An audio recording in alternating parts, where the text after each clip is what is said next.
саламатсыздар ма? Мәтінді қазақ тілінен орыс тіліне аударуды біз оңай тапсырма сияқты көреміз.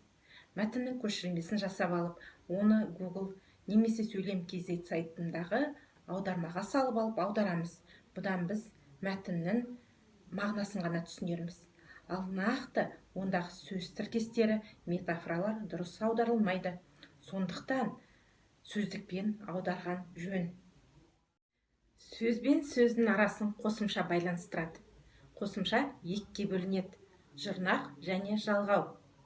Жұрнақ сөзге жалғанса, жаңа сөз тудырады да, бұны сөздіктен табуға болады. Ал енді сөзге жалғау жалғанса, онда әрине ол сөздікте болмайды. Сондықтан жалғауды білуіміз керек.